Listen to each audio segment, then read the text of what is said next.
Welcome to the Bird Media. నేను మీ Pavan Krishnamurthy. Super 6 super hit పథకం అంటే ఓవరాల్గా అన్ని సూపర్ 6 పథకాలు సూపర్ హిట్ అయ్యాయని చెప్పి ప్రజలకి కృతజ్ఞత చెల్లించేటువంటి దాంట్లో ఆ అభినందనలు తెలుసుకునేటువంటి దాంట్లో మొన్న సభ నిర్వహించారు అనంతపురంలో. చాలా సక్సెస్ఫుల్గా జరిగింది. సరే, విమర్శలు ప్రతి విమర్శలు అనేవి పక్కన పెట్టేస్తే దానికి సంబంధించి సూపర్ 6 మీద ప్రజల అభిప్రాయం అయితే చాలా సాలిడ్గా ఉంది. ప్రజలకి సంక్షేమ పథకాలు అందుతున్నాయి. ఇంకా అందాలనుకునేటువంటి వాళ్ళకి కూడా పథకాలు కొత్తగా తీసుకుని వస్తున్నారు. అదేవిధంగా మహిళల కోసం ఏ విధంగా చంద్రబాబు నాయుడు గారు, పవన్ కళ్యాణ్ గారు కష్టపడుతున్నారు, వాళ్ళకి సాధికారత కల్పించడం కోసం ఏం చేస్తున్నారు అనే దానికి కూటమి ఇప్పుడు మరి ఇంకొక పథకంతో ముందుకొచ్చారు. రాష్ట్రంలో ఉన్న మహిళలందరినీ కూడా పారిశ్రామికవేత్తలుగా చూడాలి అనేటువంటి ఒక సంకల్పంతో మహిళా శక్తి కోసం కష్టపడుతున్నటువంటి ముఖ్యమంత్రి, ఉప ముఖ్యమంత్రులు ఈ పథకానికి పథక రచన చేశారు. దానికి సంబంధించి ఏపీలో ఇక ముందు సర్వేలు కూడా స్టార్ట్ అవుతాయి. ఏంటంటే వచ్చే మహిళా దినోత్సవం నాటికి 1,00,000 మంది పారిశ్రామికవేత్తలు, మహిళా పారిశ్రామికవేత్తలు 1,00,000 మంది కావాలి. వాళ్ళకి ఎటువంటి చేయూత అందించడానికైనా ప్రభుత్వం సిద్ధంగా ఉంటుందంటూ ప్రకటించి వాళ్ళ వ్యాపార విస్తరణకి 2 లక్షల రూపాయల వరకు కూడా ఆర్థిక సేవలు అందించాలి, ఆర్థికంగా చేయూతను అందించాలని చెప్పి ప్రభుత్వం నిర్ణయించుకుంది. ఈ నెల 15వ తేదీ నుంచి కూడా దీనికి సంబంధించి డిఆర్డిఏ వాళ్ళు ప్రత్యేక సర్వే కూడా చేయబోతున్నారు. స్త్రీనిధి, ఉన్నతి పథకాల కింద మహిళలకి అదనపు రుణాలు కూడా ఇవ్వడానికి ఆంధ్రప్రదేశ్ ప్రభుత్వం సంసిద్ధంగా ఉంది అని చెప్పి ప్రభుత్వం నుంచి ప్రకటన వెలువడింది. సో దీనికి లక్ష్యాన్ని కూడా నిర్దేశించారు. 1,00,000 మంది, రాష్ట్ర వ్యాప్తంగా 1,00,000 మంది మహిళా పారిశ్రామికవేత్తలు ఖచ్చితంగా కావాల్సిందే. వాళ్ళకి ఎటువంటి సాయం కావాలనేది చూడండి అని చెప్పి జిల్లా గ్రామీణాభివృద్ధి సంస్థ డిఆర్డిఏ ఆధ్వర్యంలో సర్వే చేయబోతున్నారు.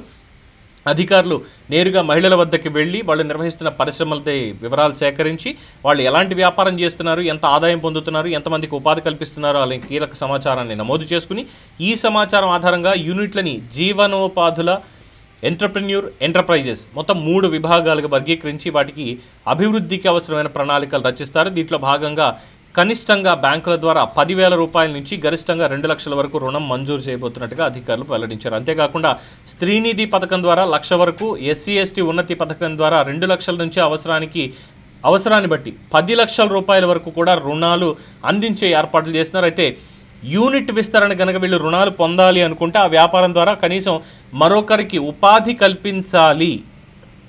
యూనిట్ని గనక ఎక్స్పాండ్ చేయాలి అనుకుంటే దాని ద్వారా మరొకరికి ఉపాధి కల్పించాలనే నిబంధన ఖచ్చితంగా పాటించాల్సి ఉంటుంది. అంటే ఇక్కడ కేవలం ఒక్కళ్ళు మాత్రమే చేసుకునేటువంటి వ్యాపారాలు కూడా ఉంటాయండి. నేను ఒక్కళ్ళని చాలు, నేను చేసేసుకుంటాను ఇది అనుకునే వాళ్ళు ఉంటారు. కానీ దాని ఎక్స్పాన్షన్కి వెళ్ళేసరికి ఖచ్చితంగా ఇంకొక మ్యాన్ పవర్ అవసరం అవుతుంది. సో వాళ్ళకి ఉపాధి కల్పించేటువంటి కండిషన్ మాత్రం ఇందులో పెడతారంటే ఇంకొక జీవితాన్ని వీళ్ళు కూడా బాగు చేసేటువంటి ప్రయత్నం. సో దాన్ని పెట్టారు. సో ప్రస్తుతం ఉన్నటువంటిది స్వయం సహాయక సంఘాల ద్వారా డైరీ, పచ్చళ్ళు, ఆహార శుద్ధి, కలంకారీ, పేపర్ ప్లేట్ వంటి చిన్న తరహా పరిశ్రమలు విజయవంతంగా నడుపుతున్నారు. ఈ యూనిట్ల వివరాలని, ఫోటోల్ని ప్రత్యేకంగా యాప్లో నమోదు చేసి పారదర్శకత కూడా పాటిస్తున్నారు. ఈ పథకం మీద మరింత సమాచారం కావాల్సిన వాళ్ళందరూ కూడా డిఆర్డీ అధికారులను సంప్రదించాలి. తద్వారా ప్రభుత్వం అందించేటువంటి ఈ పథకానికి మీరు కూడా అర్హులు అవుతారు అని చెప్పి కూడా ప్రభుత్వం నుంచి తెలియజేస్తున్నారు.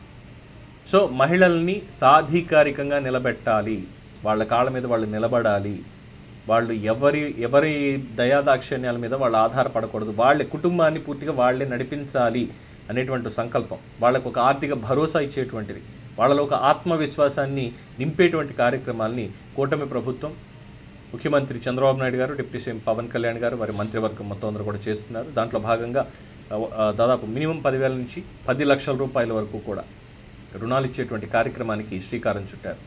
సో దీని మీద మరింత అవగాహన కోసం డిఆర్డిఏ వాళ్ళని సంప్రదించండి. వాళ్ళు ఖచ్చితంగా ఇన్ఫర్మేషన్ ఇస్తారు, అలాగే వాళ్ళే గైడ్ చేస్తారు. మీ వ్యాపారానికి సంబంధించి ఏ విధంగా ఎక్స్పాండ్ చేసుకోవచ్చు అనే దాంట్లో సూచనలు, సలహాలు కూడా ఇస్తారు వాళ్ళు. ఈ అద్భుతమైనటువంటి అవకాశాన్ని ఖచ్చితంగా మహిళా మనులందరూ కూడా ఉపయోగించుకోవాలి ఆంధ్రప్రదేశ్ రాష్ట్రంలో. మరి దీని మీద మీ అభిప్రాయాన్ని కామెంట్స్ రూపంలో తెలియజేయండి. చూస్తూనే ఉండండి ది బర్డ్ మీడియా. ఈ వీడియో కనుక మీకు నచ్చినట్టయితే లైక్ చేయండి, షేర్ చేయండి, సబ్స్క్రైబ్ చేయండి, అలాగే పక్కనే ఉన్న బెల్ ఐకాన్ని క్లిక్ చేయండి.